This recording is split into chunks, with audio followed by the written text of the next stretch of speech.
사순절 첫 번째 주간 주 안에서 평안하셨는지요? 특별히 지난 주일 애타게 저를 찾은 하율이에게도 인사해야 되겠죠? 하율이 안녕? 우리 2021년 2월 21일 하나님께서 오늘도 우리를 은혜의 삶으로 인도하십니다. 몇 가지 광고를 드리고 우리 함께 찬양하겠는데요. 사순절 기간 맞아서 매일 찾아가는 아침 묵상으로 그리고 성경 통독으로 또 실천 나눔의 적용으로 우리 이 사순절 기간을 의미 있게 보낼 수 있게 되기를 바랍니다.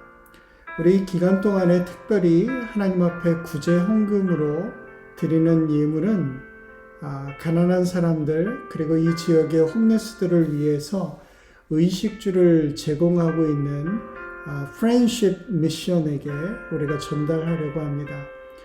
구제헌금은 좋은 날에 준비되어 있는 헌금함에 여러분들이 anytime 가셔서 넣으셔도 되고요. 그렇지 않으면 저희 집으로 메일로 보내주시기를 부탁드립니다. 특별히 성경 노트를 우리가 통독하면서 성경 한 권을 지금 적는 필사 노트가 각 교인들 집으로 전달이 되어져 있는데요. 현재는 신혜진 교우님, 이혜경 교우님, 그리고 송경아 교우님, 그리고 제가 가지고 있습니다. 이 성경을 쓰기 원하시는 분들 샘터지기에게 연락하셔서 필사 노트를 전달받을 수 있도록 하고요. 혹 같은 센터가 아니더라도 다른 센터에 있는 그런 말씀들 원하시면 센터지기들 간에 연락해서 전달받을 수 있도록 그렇게 해주시면 될 것 같습니다. 아주 중요한 광고인데요. 3월 한 달 동안 우리가 계속해서 온라인 예배는 진행을 하고요. 특별히 우리 교인들이 함께 모이는 예배로 3월 14일 날 새로운 장소에서 한번 모이게 됩니다. 부득이하게 참석 못하시는 분들도 있겠지만 특별히 3월 7일 그 전주일에는 교회 위치나 주차하는 법 그리고 예배 공간을 영상으로 여러분들 낯설지 않게 한번 전달을 해드리고요. 우리가 14일 날 모임을 갖도록 하겠습니다. 그리고 4월 4일 날 부활주일에 다시 한번 모여서 예배 드리려고 합니다. 그러니까 함께 모이는 예배가 없을 경우에는 온라인 예배로 우리가 계속해서 드린다고 보시면 되고요. 혹 함께 모이는데 참여하지 못한다 할지라도 우리가 동일하게 온라인으로는 예배가 동시에 드려질 수 있도록 그렇게 하겠습니다. 우리 주일 예배를 위해서 기도해 주시고 특별히 이 지역에 코로나 바이러스로 인해서 힘들어하는 그러한 시간들인데 우리 지역을 위해서도 기도하는 마음으로 우리 함께 모이기를 부탁드립니다. 우리 함께 기도하겠습니다. 오라 우리가 여호와께로 돌아가자. 여호와께서 우리를 찢으셨으나 도로 낫게 하실 것이요 우리를 치셨으나 싸매어 주실 것임이라. 여호와께서 이틀 후에 우리를 살리시며 셋째 날에 우리를 일으키시리니 우리가 그의 앞에서 살리라. 참 좋으신 아버지 하나님, 아무런 공로도 없는 죄인들이 오직 십자가 은혜만을 바라보며 이 시간 주님께 나옵니다. 사순절 기간 우리들의 영의 눈을 열어주셔서 죄인들을 위해 고난받으신 예수님을 바라보게 하시고 예수님 걸어가신 십자가의 발자취를 따르게 하여 주옵소서. 오직 하나님께만 영광 돌리는 거룩한 예배 되기를 소원하며 우리의 생명 되신 예수님의 이름으로 기도합니다. 아멘. 우리 찬양한 곡 같이 하겠습니다. 우리 사랑합니다. 나의 예수님. 우리 이 찬양 여러분들 우리 다 아실 텐데요. 우리 같이 한번 부르도록 하겠습니다. 사랑합니다 나의 예수님, 사랑합니다 아주 많이요. 사랑합니다 나의 예수님, 사랑합니다 그것뿐이요. 사랑한다 아들아, 사랑한다 아들아, 내가 너를 잘 아노라. 사랑한다 내 딸아, 내게 축복하노라. 내게 축복 더하노라. 다시 한번 할까요? 사랑합니다. 사랑합니다 나의 예수님, 사랑합니다 아주 많이요. 사랑합니다 나의 예수님, 사랑합니다 그것뿐이에요. 사랑한다 아들아, 사랑한다 아들아, 내가 너를 잘 아노라. 사랑한다 내 딸아, 내게 축복 더하노라. 이 시간 주님께서 말씀하십니다. 사랑한다 아들아, 내가 너를 잘 알아. 내가 너를 잘 아노라. 사랑한다 내 딸아, 사랑한다 내 딸아, 내게 축복 더하노라. 사랑합니다. 사랑합니다 나의 예수님, 사랑합니다 아주 많이요. 사랑합니다 나의 예수님, 사랑합니다 그것뿐이에요.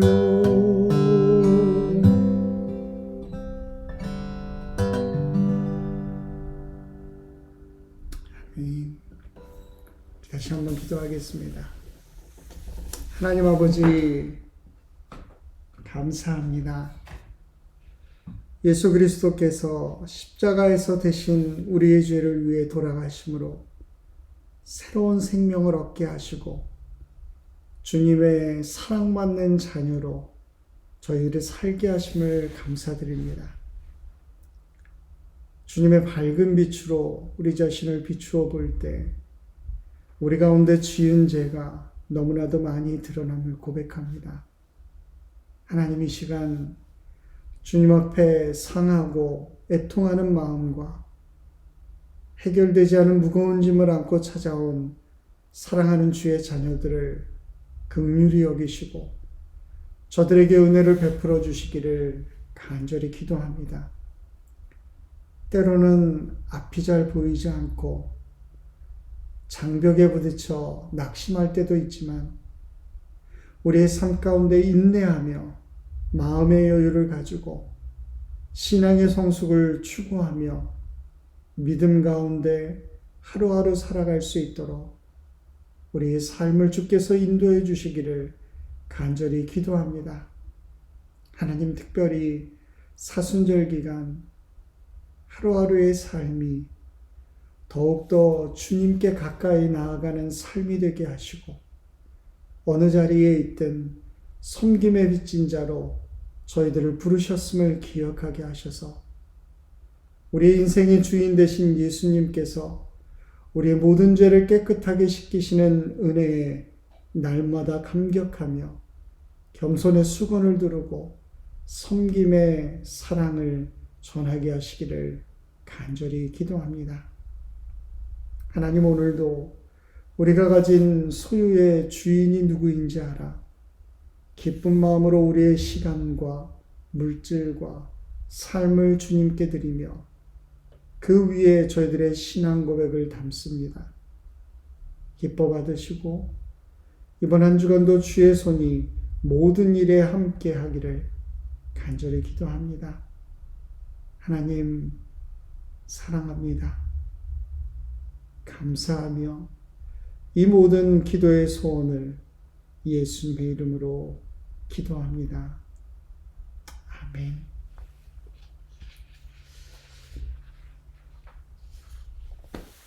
오늘 우리가 함께 나눌 하나님의 말씀은 마태복음 3장 13절에서 17절까지 말씀입니다.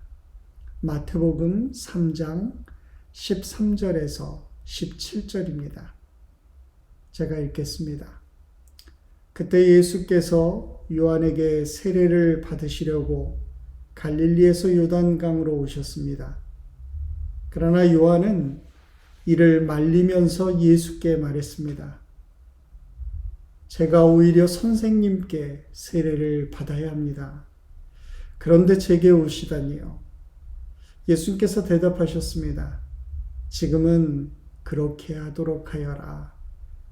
우리가 이와 같이 모든 의를 이루는 것이 옳다. 그러자 요한은 그대로 따랐습니다.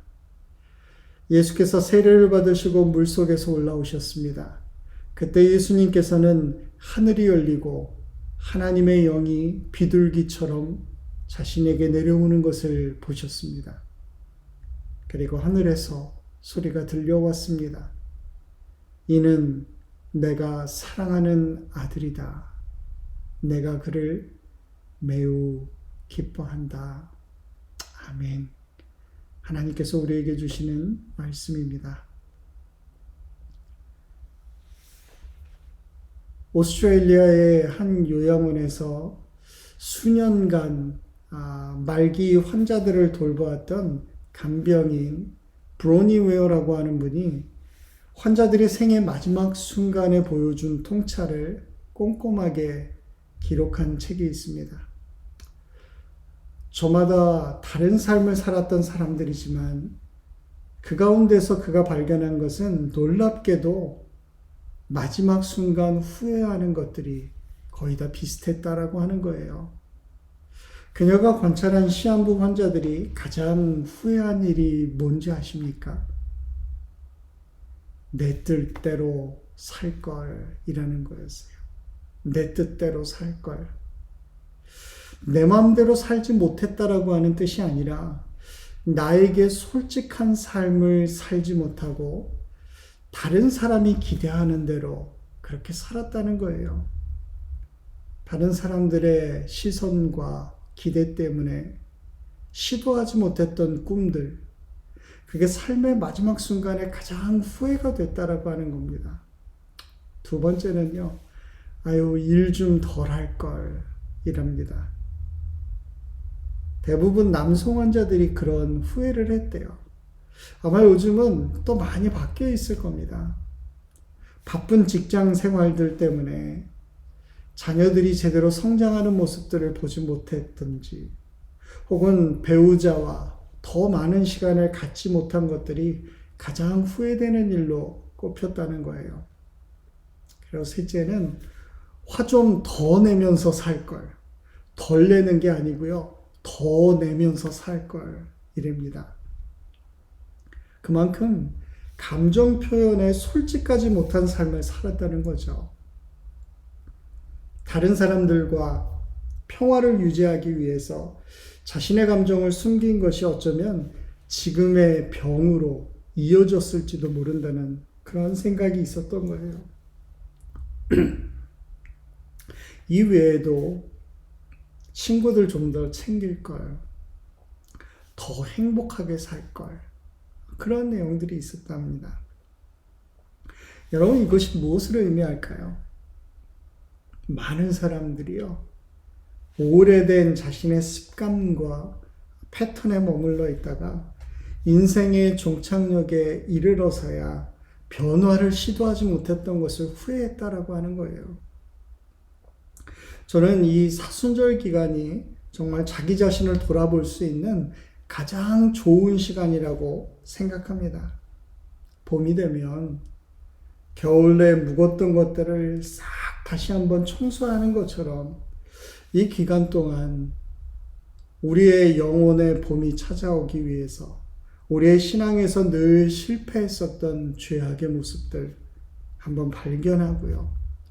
예수님의 삶과 사역들을 말씀을 통해서 보며 월터 브루그만 교수가 이야기했던 것처럼 지금까지 가보지 못했던 길들, 그분이 우리에게 말씀하셨던 그 길을 우리가 하나하나 추적해 가면서 성숙한 믿음, 균형 잡힌 삶을 이루어가는 시간이 되었으면 하는 바람을 갖습니다. 오늘 본문은 예수님께서 세례 요한으로부터 세례받으신 장면을 소개하고 있는데요. 여러분, 이 사건은 예수님께서 이 땅에 오셔서 본격적으로 하나님 나라의 복음을 전파하는 공생의 사역 최초에 있었던 두 가지의 사건 중에 하나입니다. 다른 하나는 어제 우리가 사순절 특별히 묵상했던 그 내용이죠. 예수님께서 성령에 이끌려서 마귀에게 시험 받으신 바로 그러한 사건이라고 할 수 있습니다. 세례 요한이 예수님보다 6개월 먼저 태어났어요. 그래서 예수님의 구속 사역의 그 길을 미리 예비했던 그런 사람이었죠. 그가 회개하라, 천국이 가까이 왔다, 그렇게 외치면서 이런 얘기를 해요. 내 뒤에 오시는 이는 나보다 능력이 많으시니 그는 물이 아닌 성령과 불로 너희에게 세례를 줄 것이다. 지금 물로 세례를 베풀고 있는 세례 요한에게 드디어 예수님이 찾아오셨습니다. 요한의 세례는 죄인들이 회개하며 받아야 하는 물로 주는 세례입니다. 그런데요, 생각해 보면 예수님은 죄가 없으신 분이세요. 그러니까 굳이 이 세례를 받을 이유가 없습니다. 세례 요한도 이 사실을 알고 있었기 때문에 오늘 말씀의 시작이 어떻습니까? 나는 세례를 받겠다 그러는데 굳이 세례를 받을 필요가 없다. 받아야 된다. 나는 세례 줄 수 없다. 계속 이렇게 실갱이를 벌이는 장면부터 나오고 있는 거예요. 어쩌면 주객이 전도되었다라고 하는 거죠. 그러다 결국은 세례 요한이 예수님에게 세례를 주게 됩니다. 하나님의 아들이시고 또 온 세상을 구원하기 위한 메시아시고 죄 없으신 예수님께서 왜 굳이 세례를 받으셔야 했을까요? 여러분, 15절에 예수님께서 이렇게 말씀하시죠. 지금은 그렇게 하도록 하여라. 우리가 이와 같이의 모든 의를 이루는 것이 옳다. 여기 나타난 모든 의란 다름 아닌 율법, 즉 하나님의 말씀이 요구하는 의입니다. 예수님은 이 율법의 의를 다 이루기 위해서는 의인이지만 죄인이 되신 거예요.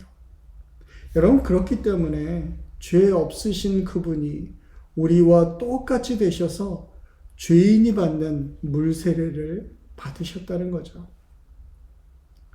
그러니 이 세례는 죄와 욕심에 대해서는 죽고 하나님의 말씀에 대해서 살겠다라고 하는 의지입니다. 하나님 앞에서 행하는 언약의 예식이에요. 예수님께서는 지금 이 세례를 통해서 우리들에게 이제 죄와 욕심에 대해서는 죽고 하나님과 말씀에 대해서는 언제나 살아있는 사람이 되라는 말씀을 하시기 위해서 세례를 받으신 것입니다. 제가 이번에 코로나 바이러스에 감염돼서 고생을 많이 했죠. 이전에는 주변에 그렇게 많은 사람들이 감염되었어도요, 그냥 그러려니 하면서 지나갔었습니다. 내 일이 아니었으니까요. 그런데 좀 아파 보니까 이 코로나로 고생하시는 분들에 대해서 제 기도의 내용이 바뀌고 있는 것을 제가 느낄 수 있었습니다. 마음 씀씀이 더 달라지더라고요. 심지어는 그게 한인들뿐만이 아니고요, 인종을 초월했어요. 저랑 아무 상관도 없는데도 페북에 뜨는 이 미국 교회 교인들을 위해서도 이름을 적어가면서 기도하게 되더라고요.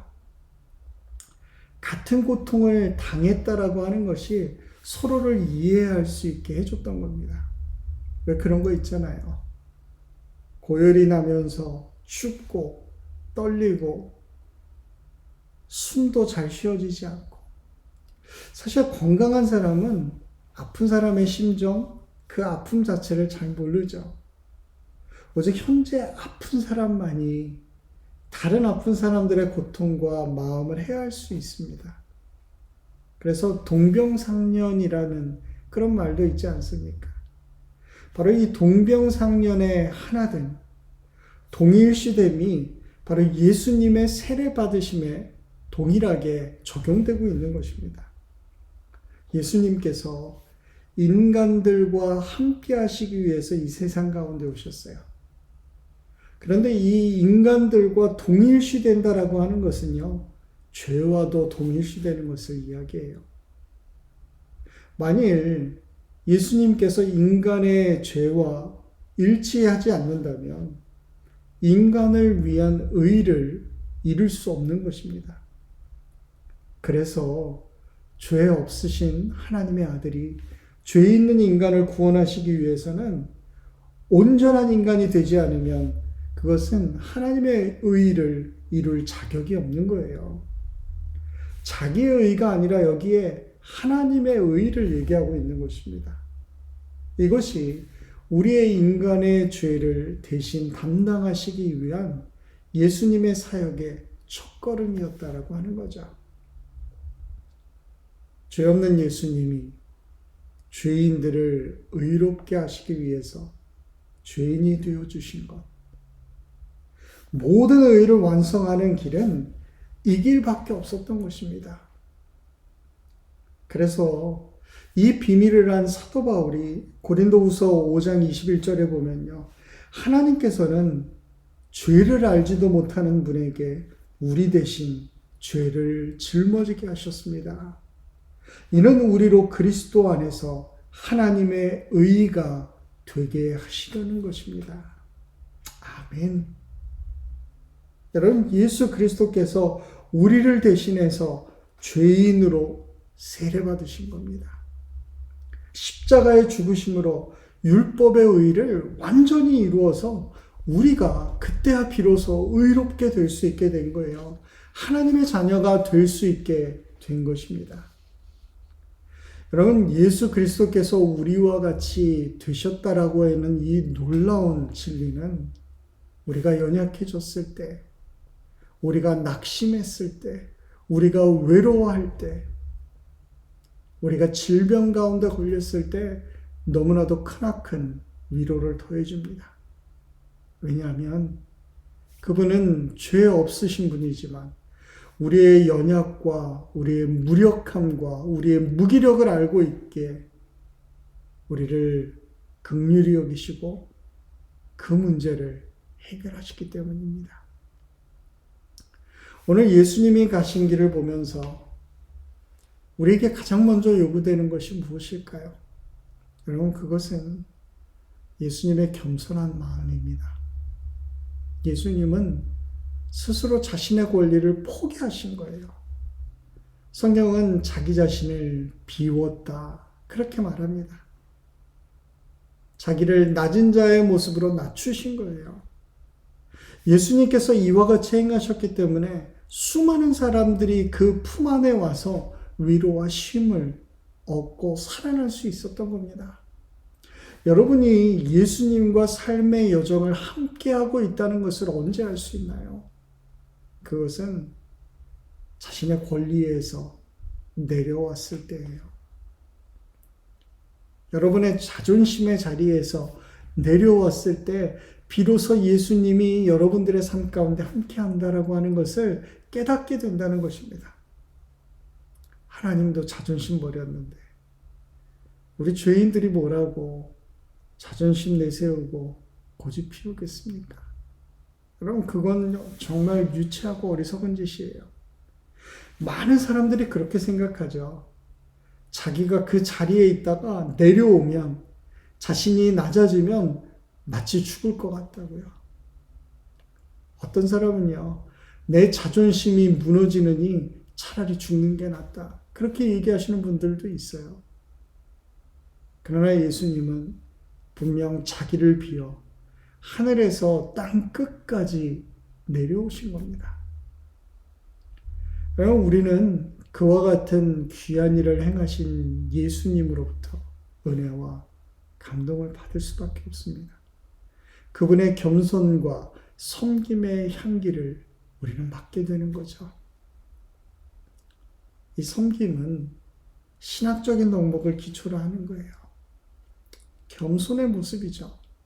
마태복음 11장 28절에 나는 마음이 온유하고 겸손하니 그렇게 자기의 모습을 선언하십니다.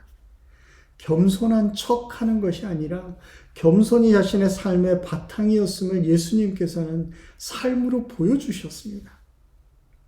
여러분, 어떻게 하면 우리가 영적으로 성장한 삶을 살 수 있을까요? 물론 영적으로 잘 성장하면 다른 사람들을 잘 섬길 수 있겠죠.